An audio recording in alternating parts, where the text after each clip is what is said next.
Doctor Anees Ali's mind വെൽനസിന്റെ YouTube ചാനലിലേക്ക് എല്ലാ പ്രിയ പ്രേക്ഷകർക്കും സ്വാഗതം. ഇത് നമ്മളെ ഒരു പ്രേക്ഷകരുടെ ഭാഗത്തു നിന്ന് വന്നൊരു ചോദ്യമാണിത്. കാരണം ഉറക്കത്തിൽ നിന്ന് എണീക്കാൻ പറ്റാതെ ഒന്നായിട്ട് ബോഡി തളർന്നു പോവുക, നമ്മളെ അടുത്ത് ആരോ സമീപത്ത് നിൽക്കുന്നത് പോലെ തോന്നുക, അതുപോലെ തന്നെ എഴുന്നേൽക്കാൻ പറ്റാതെ കാല് വഴുതി വീഴാൻ പോവുക, അപ്പം ബോഡി ഒന്നായിട്ട് കുഴഞ്ഞു പോകുന്ന മാതിരി തോന്നുക. അപ്പം ഇത് ഇങ്ങനെയൊരു അവസ്ഥയെക്കുറിച്ച് ഒരു അനുഭവമുള്ള ഒരാൾ നമ്മളോട് ചോദിച്ചതാണ്, എന്തുകൊണ്ടാണ് ഇങ്ങനെ വരുന്നത് എന്നുള്ളത്. ഓക്കെ, ഇത് സ്ലീപ്പ് പാരലൈസിസ് എന്ന് പറയും നമ്മളിതിന്. അപ്പോൾ ഇത് സാധാരണ കാണുന്നത് ഉറക്കം വരുന്നതിനും തൊട്ട് മുമ്പായിട്ട്, അല്ലെങ്കിൽ ഉറക്കത്തിന് എണീക്കുമ്പോൾ എണീക്കണ സമയത്ത് നമുക്ക് കുറച്ച് സമയത്തേക്ക് നമ്മളെ ബോഡി ഒന്ന് മൂവ് ചെയ്യാൻ പറ്റാത്ത രീതിയിലൊരവസ്ഥ നമുക്ക് സംഭവിക്കുന്നതാണ്. ബോഡി നമുക്ക് അങ്ങോട്ട് നമ്മളെ കൺട്രോളൊന്നല്ലാതെ നമുക്കൊന്ന് മൂവ് ചെയ്യാൻ പറ്റാത്തൊരു ഇമ്മൊബിലിറ്റി നമുക്കുണ്ട്. അതിനാണ് സ്ലീപ്പ് പാരലൈസിസ് എന്ന് പറയുന്നത്. ഇത് വളരെ കുറച്ച് ചില ആളുകളിൽ കാണുന്നതാണ്. ഇതിന് കുറേ കാരണങ്ങൾ പലതായിട്ട് നമുക്ക് കണ്ടെത്താൻ പറ്റും. ഒന്ന്, ഈ സ്ലീപ്പിൽ ഇൻട്രപ്ഷൻ സംഭവിക്കുമ്പോഴാണ്. അത് ശരിയായ രീതിയിൽ നമുക്ക് സ്ലീപ്പ് കിട്ടാതെ വരിക, ജെറ്റ് ലാഗ് അങ്ങനത്തേലൊക്കെ വരുമ്പോൾ സ്ലീപ്പ് ഭയങ്കര ഡിസ്റ്റർബ്ഡ് ആയിരിക്കും. അങ്ങനെയുള്ള ആളുകളിൽ ഇത് സംഭവിക്കാറുണ്ട്. അതുപോലെ ആൻസൈറ്റി ഡിസോർഡർ ഉള്ള ആളുകളിൽ ഇത് സംഭവിക്കാറുണ്ട്. അതുപോലെ പാനിക് ഡിസോർഡർ ഉള്ള ആളുകൾക്ക്, അതുമൊക്കെ ആൻസൈറ്റി ഡിസോർഡേഴ്സ് പെട്ടാണ്.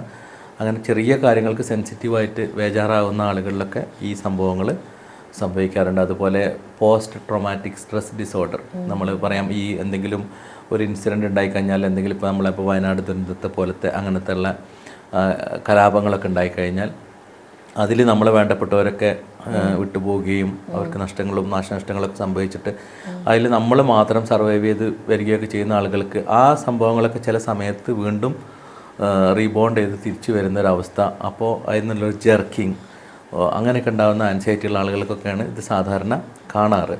അത് കുറച്ച് കഴിഞ്ഞിട്ട് അതങ്ങ് മൂവ് ആവുകയും ചെയ്യും. പക്ഷെ അപ്പോൾ കൂടുതലായിട്ടും ഇത് കാണുന്നത് ഇങ്ങനെ സ്ലീപ്പ് ഡിസ്റ്റർബൻസും ഒക്കെ ഉള്ള ആളുകളാണ്. അത് അവരിൽ തന്നെ ഈ എന്താ പറയുക, ആൻസൈറ്റി പ്രോബ്ലംസ് കൂടുതലുള്ള ആളുകളിലാണ് ഈ സ്ലീപ്പ് പാരലൈസിസ് കൂടുതൽ.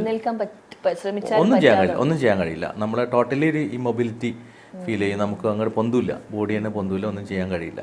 മനസ്സിന്റെ അതെ, തീർച്ചയായിട്ടും. ചിലപ്പോൾ അങ്ങനെ ഒരു ഫാമിലി ഹിസ്റ്ററിയിൽ തന്നെ ഉള്ള സ്ലീപ്പ് പാരലൈസിസ് ഉള്ള ആളുകൾക്ക് ഇത് വരാനുള്ള ടെൻഡൻസി കൂടുതലാണ്. ഇല്ലില്ല, അതാ കുറച്ച് സമയത്തേക്ക് മാത്രം. അപ്പം തന്നെ നിങ്ങൾ അതിന് റിക്കവറി ആയിട്ട് വരും, നോർമലായിട്ട് വരും. അപ്പോൾ ഈ സ്ലീപ്പ് പാറ്റേണും അതുപോലുള്ള കാര്യങ്ങളൊക്കെ നിങ്ങൾക്ക് ആൻസൈറ്റിക്ക് കൂടുതലായിട്ടുള്ള ആളാണെങ്കിൽ ആൻസൈറ്റിക്ക് ട്രീറ്റ്മെൻറ്റ് എടുക്കുകയോ അതിൽ നിന്ന് റിക്കവറിയൊക്കെ വരുമ്പോൾ നിങ്ങൾക്ക് സ്വാഭാവികമായിട്ടും അത് നോർമാലിറ്റിയിലേക്ക് വരും.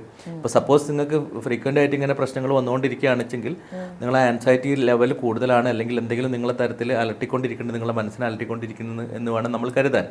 അപ്പോൾ നിങ്ങൾ ഡോക്ടർ സഹായം എന്തെങ്കിലും തേടിയിട്ട് അത്തരം പ്രശ്നം ഉണ്ടെങ്കിൽ അതിൻ്റെ ആൻസൈറ്റി കുറക്കാനുള്ള എന്തെങ്കിലും ടെക്നിക്സുകളോ ആ ലെവലിലെത്തിയിട്ടുണ്ടെങ്കിൽ റൊട്ടീനാക്കണം.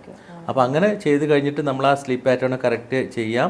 പിന്നെ അതുപോലെ ആൻസൈറ്റി ഉണ്ടെങ്കിൽ ആൻസൈറ്റി റെഡ്യൂസ് ചെയ്യാം. ആൻസൈറ്റി റെഡ്യൂസ് ചെയ്യാനുള്ള ചില ടെക്നിക്സുകൾ പറഞ്ഞിട്ട് അത് ഉപയോഗപ്രദമാണെങ്കിൽ അത് നല്ലത്.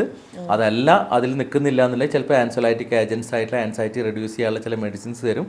അത് കഴിച്ചിട്ട് അത് കുറയ്ക്കുക. അത് കുറയ്ക്കുമ്പോൾ ഈ പ്രശ്നങ്ങൾ നമുക്ക് സോർട്ട് ഔട്ട് ചെയ്യാൻ പറ്റും. അപ്പോൾ ഈ ഒരു എപ്പിസോഡ് ഇവിടെ പൂർണ്ണമാവുകയാണ്. അടുത്ത എപ്പിസോഡിൽ നമുക്ക് വീണ്ടും കാണാം. അതുവരെ ബൈ.